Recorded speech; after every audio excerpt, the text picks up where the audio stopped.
Hello and welcome to Movie Marathon Mood. It's the show where we watch a bunch of movies and then we talk about them. It's as simple as that. On this episode, part 5 of our ongoing look at the film career of Mel Brooks with two entirely different films. The first being David Lynch's The Elephant Man, a quite serious drama, while the second is Mel Brooks's own wild and anarchic comedy, History of the World, Part 1. It's a lot to talk about, and it's all right here on Movie Marathon Mood, which starts right now.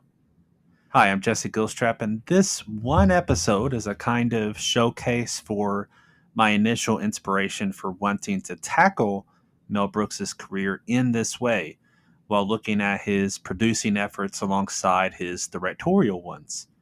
These two movies certainly make strange bedfellows, but I feel that considering them together also serves to showcase what Brooks was capable of, while also simply showing where his headspace was at this point in his career. 1980 was the beginning of his new production company, Brooksfilms, with two other films having talked about on the last episode released before The Elephant Man in the same year. But this helps to show that after Brooks had managed to have such great success in the 1970s, this is the sort of film that he wanted to help put out into the world.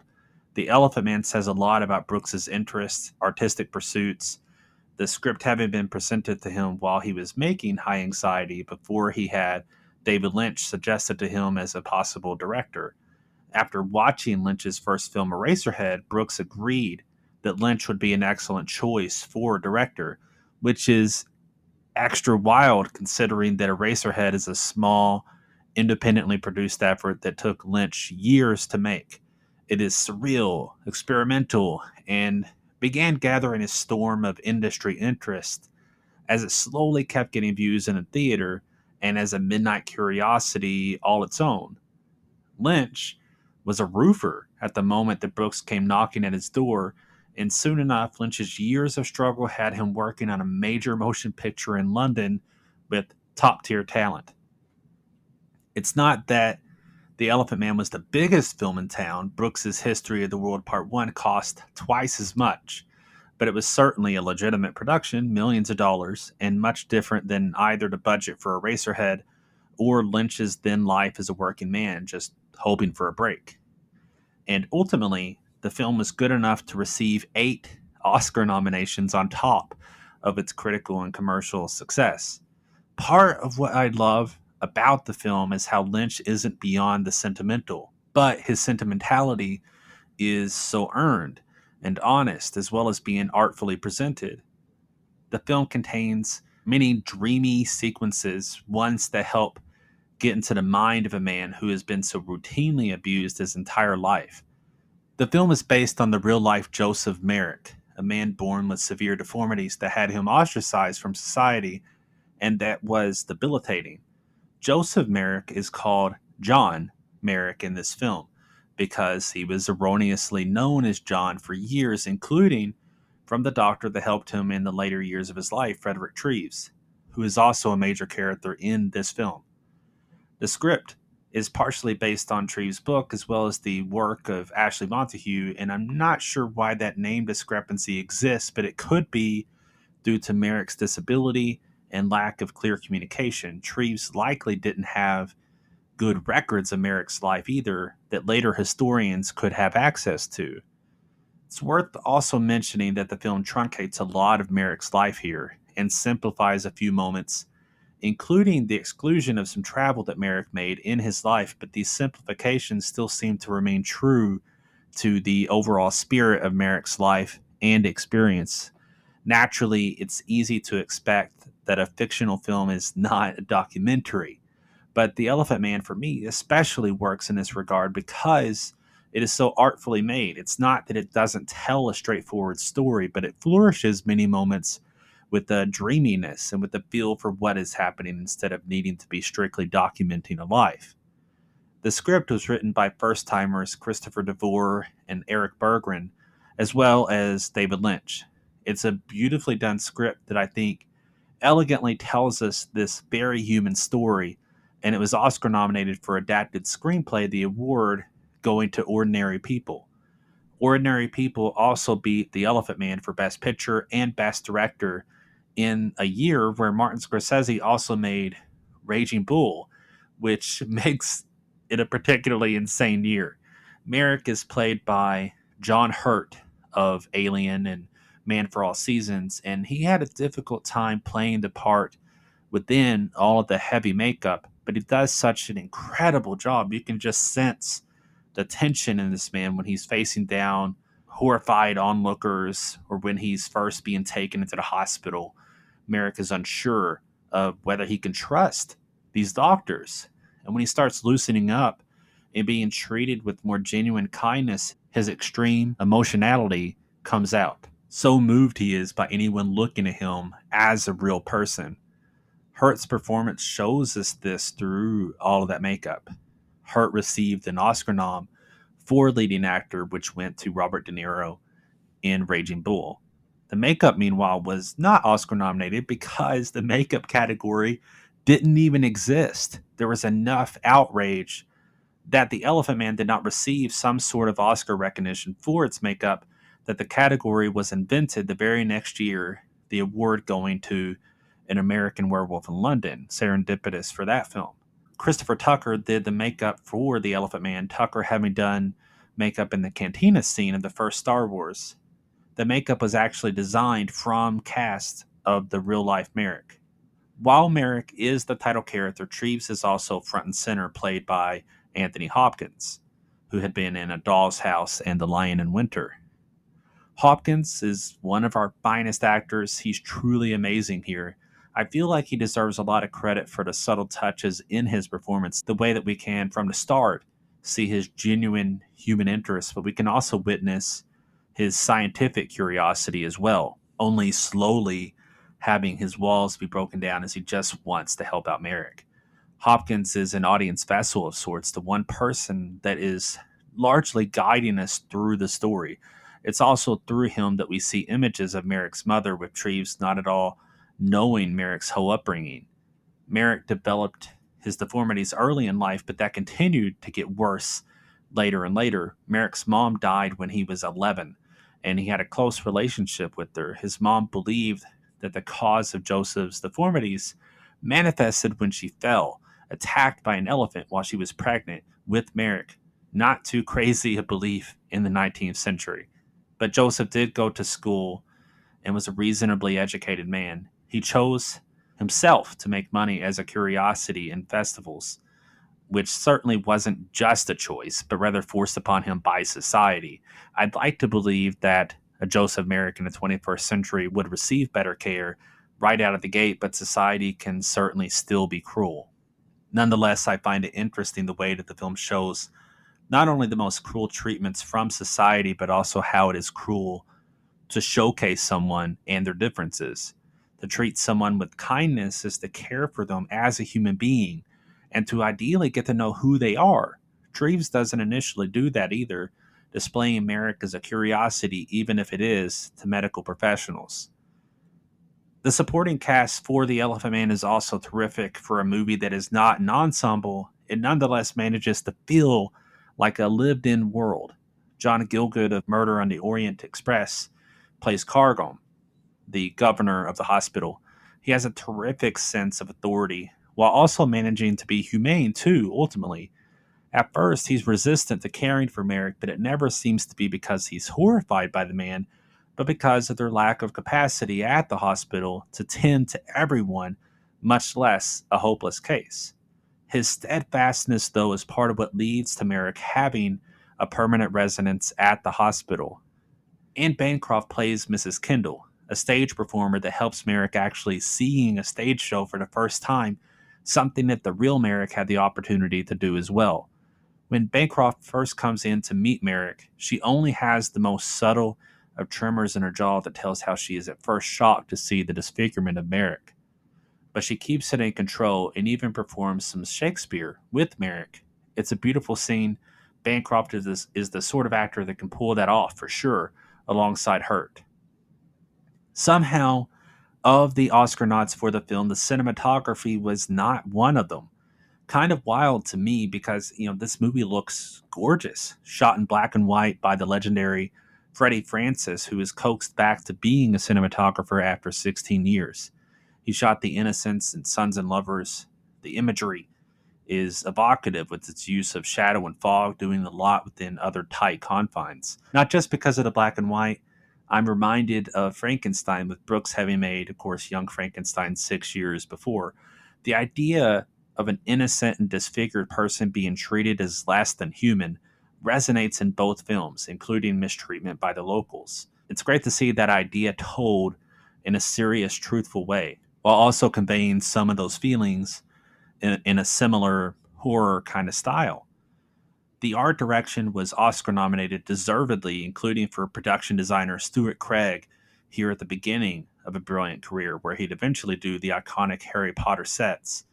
The sets here are overall relatively simple, some tight confines, honestly, including being in Merrick's room where he only has a window where he can see just the spire of a cathedral, and he imagines what the whole cathedral looks like, which is something that was true for the real life Merrick as well. And here you can see his replica cathedral, the one that the real Merrick actually made. The Oscar for art direction went ultimately to Tess, as did the Oscar for costume design, with High Anxiety's Patricia Norris nominated for Elephant Man. The editing from Anne V. Coates of Lawrence of Arabia is first-rate, managing to cast a dreamy flow to the film that focuses on moments that showcase the mistreatment of Merrick, but also moments of emotional beauty. She was nominated too, the Oscar going to Raging Bull, while the Oscar for original score went to Fame instead of to John Morris on this film. Morris really expands his repertoire on film with this one, with this haunting, beautiful work, as opposed to his history of more comedic scores with Brooks. Even then, he had shown potential range, and he displays that dramatic heft here fully. But he did resist using Adagio for Strings by Samuel Barber. As iconic as it ultimately is in this film, Morris felt that it would be used too often moving forward to be right for the film, but Lynch insisted. While I understand Morris's resistance, sometimes the right music is just the right music, whether used elsewhere or not. Ultimately, though, The Elephant Man was a success, is one of Lynch's most accessible films, and I love the way that it tells such a human story in a way that is so unique. The film is still sentimental, but in a way that is authentic, that captures a feeling, even horror, and it really feels like it has something to say. I also understand why Brooks didn't want to have his name in the credits, feeling that his name would set audience expectation toward comedy. But even though I love this film and I do give it an A+, and Lynch is one of my favorite filmmakers, I kind of wonder, what if Brooks had given himself the chance to go into a more serious direction as a director, rather than just as a producer? Nonetheless, it's a brilliant film, leads us into a film that has every right to splash the Mel Brooks name everywhere with History of the World, Part 1. In a New York Times article around the film's release, Brooks wrote about the inspiration for this film. Apparently, a grip who worked on his last film, High Anxiety, asked him on a studio backlot what Brooks would make next, and if it would be a big film. So Brooks just popped a huge title from off the top of his head with History of the World. He was asked if that would be too much for a single film, so he jokingly added that it would be Part 1. Funny, of course, even if I have to pick at this whole idea just a bit, because Brooks mentioned that he liked this random title, so he worked backwards, much as he did with the producers when Springtime for Hitler popped out of his mind as a potential title. But while Springtime for Hitler is a great title for the play within the movie of the producers, the actual story for that film came from a real producer that Brooks had met, who mentioned that one can make more money with a flop than with a hit. That core idea formed a story, and History of the World doesn't have that kind of core story conceit. Nor does it have a concept that is centered on strong characters as with the producers.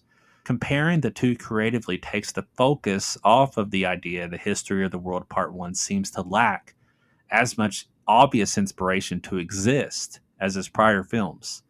Furthermore, Brooks wrote the script by himself, which he had not done since The 12 Chairs.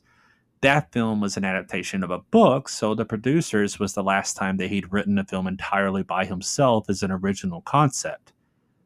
By no means am I suggesting that Brooks lacks the ability to write something great by himself.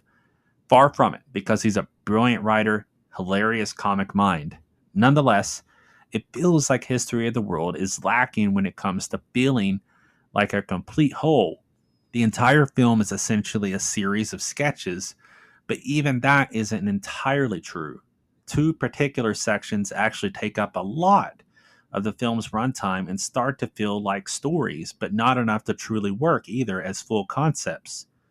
One of the most successful parts of the entire film is the very end, where Brooks teases History of the World Part 2, which at the time was just a joke. History of the World Part 2 is currently being worked on as a series for Hulu, but at the time, it made for a series of quick jokes. The film is at its best when it's simply looked at for its best gags, so having this set of simple bits works well. We see Hitler on ice, a Viking funeral, which is just an excuse for a silly sight gag, and Jews in space. That last one has a bit of a musical number, the tune resembling that of some Men in Tights, but more on that in a later episode. Jews in Space is also a bit of a reference to Star Wars, which is also something that will be mentioned much more in a later episode. The movie is structurally misshapen, and watching a contemporaneous Siskel and Ebert review on their show Sneak Previews made me think about what it would have been like to see the film in 1981. See, I was born in 1984, so by the time I saw the film as a teenager, all of Brooks's directorial features had already been released. But at the time, this was Brooks's follow-up to a bunch of hit films, and Roger Ebert was a huge fan. He was disappointed by this film and couldn't recommend it, while Gene Siskel, less of an overall fan, appreciated the movie as still being funny. It's telling that Ebert still laughed after one of the clips and mentioned that Brooks was too talented to make a movie without a lot of good laughs. Ebert actually said that the laugh ratio was 1 every 3 minutes, which doesn't sound all that terrible. But I understand why he felt he couldn't recommend it, since he was comparing the movie to some high watermarks. When I first saw the film, I looked at it first of all in comparison to everything Brooks had done, and it was just a blast. I was also, importantly, a teenage boy, and a lot of the jokes in this film are juvenile, especially so compared to much of what had been in Brooks's prior films. So I was especially wired for the film then too. Watching it now, I still have nostalgia for it, but I was also more critical. That doesn't mean I didn't have a good time, because I very much did, but I also could feel how loose the movie is too.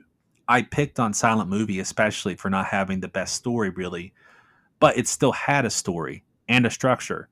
I could give credit to History of the World for not pretending to have an overall story, but it should still be better constructed. I feel like Monty Python did a better job with their film Meaning of Life 2 years later when it comes to a loosely conceptual film made up of sketches. Something else fascinating about History of the World is how big the budget is, as more than twice of anything Brooks had made to that point. There are big and beautiful parts of this movie when it comes to its sets and extras, etc., but I actually think the movie doesn't look as polished as Brooks's earlier work. Bigger does not always mean better, but especially if the overall structure isn't in place. On High Anxiety, which is a good-looking film, Brooks was taken by the use of matte paintings from Albert Whitlock. Whitlock was a legend at this sort of work, and Brooks realized that he could be anywhere in the world or in time with a good matte painting, which is kind of true, of course, but it's better if you make something with a clear concept, too. Just the same, Whitlock's work is naturally excellent, as he is one of the best in the business, and there are good shots in the film. Cinematographer Woody Omans does solid work too, even if there's just too much happening for the film to have a defined cinematic style. It works in a stagey, sketchy way, but not as well as a feature film. This is the first feature for Omens where he had been Oscar nominated for Best Short Documentary and has plenty of Emmys to his credit too. This is the last time that Brooks would work with his editor, John C. Howard, with whom he'd worked since Blazing Saddles. Howard would only edit one more film before he passed away at age 52. His work is first rate, and it was when he started working with Brooks that Brooks's films finally found their pace. Many great directors have an editor by their side that defined how we think of those filmmakers, and Howard was that for Brooks. History of the World Part 1 has many moving parts, and the way that Howard cuts the film helps it come together, even if I feel that the writing and the structure of the film should be stronger. The editing is a saving grace to keeping the film alive and enjoyable throughout. Speaking of the structure of the film, let's break it down. The film begins in the Stone Age with some references to 2001, where we find Brooks's old boss, Sid Caesar, in his last appearance in a Brooks film. This is a great spot for Caesar as a caveman, all physical performance, but also being someone with just a bit more smarts than his cohorts. But the gags here are solid, including the bit with the first artist, followed by the first critic, pissing all over the artist's work. It can get tiresome in movies when they mock critics as if anybody deigning to suggest anything even slightly negative is a waste of time, but this gag is a good one. Then, the Old Testament, which is a rather short segment, just enough for one of the best little gags in the film, where Moses, played by Brooks, accidentally drops a tablet, confidently continuing that the Lord has bestowed 10 commandments instead of the initial 15. Just a little confidence goes a long way. With those relatively short segments out of the way, the film spends an extended period in its next section of the Roman Empire. This story follows once again Brooks himself, in this one as Comicus, a so-called stand-up philosopher, or as B. Arthur succinctly puts it, a bullshit artist. That short moment with Arthur at the unemployment office is terrific. Arthur being a wonderful comic presence. If there's any theme throughout history of the world, it's that the rich and powerful tower over the poor, whereupon the meek do not inherit the earth. If this had actually been a properly worked out theme, it could be great, and I feel Brooks has a lot to say on that subject. As is, it's weak as a theme, but the Roman Empire segment has Brooks and his pals running into trouble with the Emperor and needing to escape. I just feel that the way this is handled on the story level is kind of weak, which would matter less if we weren't spending so much time on this segment supposedly meant to connect with these characters. We encounter a horse that is named Miracle, saved by Comicus when he pulls a rock from its hoof, already weak plotting. But then Miracle is used as an easy plot device at several points when the characters need an escape. Comicus has an agent played by Ron Carey of High Anxiety silent movie. Carey is fine, really, even if I feel like he never quite got the showcase that he could have within a Brooks film. Richard Pryor was actually scheduled to be in this film after infamously not getting to be in Blazing Saddles, but then Pryor, just days before shooting was to begin, freebasing, poured rum over himself, and lit himself on fire. So, Pryor never got to be in a Brooks film. Brooks considered shelving the role entirely, but ended up getting Gregory Hines to play Josephus, a slave that manages to charm his way into being saved for a while. Hines is an accomplished performer, funny in a part, even if I wonder what might have been with an even more significant part with even less juvenile humor. It's not that the juvenile humor never works, but this could be even richer, and if you look at the range of parts that Brooks himself plays throughout this movie, I just wonder what could have been with some of these actors getting the same opportunity. It's like if Monty Python only had one of the group playing different parts while everyone else played a single part within a single segment. It's kind of strange. This is also the first feature for Mary-Margaret Humes, a Miss Florida pageant winner that plays a Vestal Virgin. Humes is not without her charms, but she gets very little to actually do besides to be charming. It's unlike any role Brooks had written before, someone with no real comic purpose, or significant character trait. Here, she's just there practically as a plot device, but not really necessary, so I mean, it's just kind of weak. Madeline Kahn, meanwhile, plays Empress Nympho, who largely gawks over her potential choice of men, but Kahn is a funny presence, certainly, even if this is the lesser of her parts within a Brooks film. Dom DeLuise plays Emperor Nero, and he's hilarious, playing the greedy, gluttonous emperor who just wants to be entertained while being wealthy and powerful. The visual of him with an apple in his mouth after being alluded to as a pig is a solid moment. A giant joint from Josephus helps the crew escape, which is okay, I guess, before they successfully get away, seek work in a new town, and Comicus ends up being a waiter at the Last Supper. This is one of the best scenes in the film. Brooks annoying everyone while attempting to take orders. Jesus, played by the incomparable John Hurt, with some amusing bits, kind of making me want to see more biblical material throughout the film.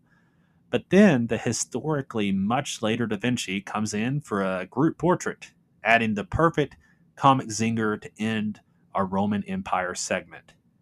Then we're off for a musical number about the Spanish Inquisition, which is simultaneously amusingly crude while also just being an excuse for Brooks to do a big musical number in the style of old Hollywood.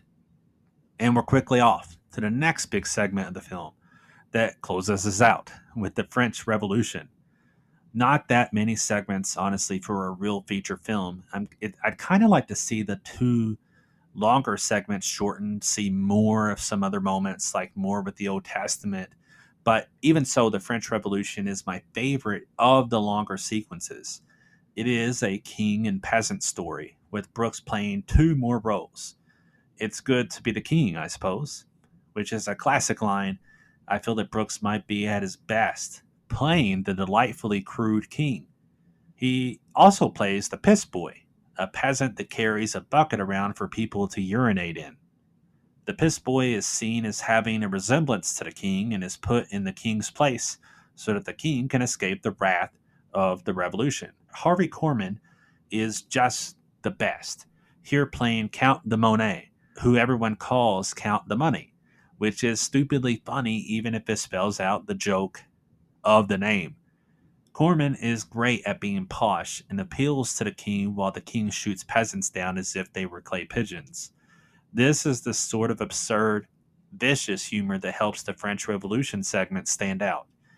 The king promises a woman that he'll save her imprisoned father if she only sleep with him, which she abhors, but agrees to, only to later run into the peasant dressed as the king later, who agrees to save her father with no hanky-panky. Simple plotting, once again, but at least the film keeps moving through plentiful gags. That woman is played by Pamela Stevenson of TV's Not the 9 O'Clock News, later also on SNL, and her sketch comedy chops are on display here, as she innocently asks to be ravished by the king. The whole film closes when Gregory Hines rolls in with Miracle to save the peasant, and they ride out into a matte painting to conclude this loose structure of a film, and that's fine, honestly, broadly speaking. I also love hearing Orson Welles as the narrator, adding his gravitas to everything. Welles having recorded all of his lines in a single day after being prepaid for 5. John Morris gives the film some epic fun music too. In spite of all the movie's flaws, it's still a fun time. Brooks is just riffing here, essentially just improvising gags in a way that feels familiar to his 2,000-year-old man routine with Carl Reiner. I wish that he'd hone it in just a bit, because all these great gags could be in an even stronger film, but I still give this one a solid B. I enjoy it. Teenage me loved it more, but still makes me smile, and I'm sure to watch it again down the road, and that's not a bad place for a movie to end up ultimately. History of the World Part 1 made a solid bit of money, but not nearly as much as his prior films, in spite of it costing much more too, so it was considered a bit of a flop. I said on the last episode how much I was looking forward to talking about The Elephant Man and History of the World, and that is absolutely true, no matter how different these two titles are together. On the next episode, we'll be once again talking about two movies that I've never seen, ones that are produced by Brooks rather than directed by him. As a matter of fact, there will be 3 episodes before we get to another Brooks directed film, as he took quite a bit of time before jumping back into that chair.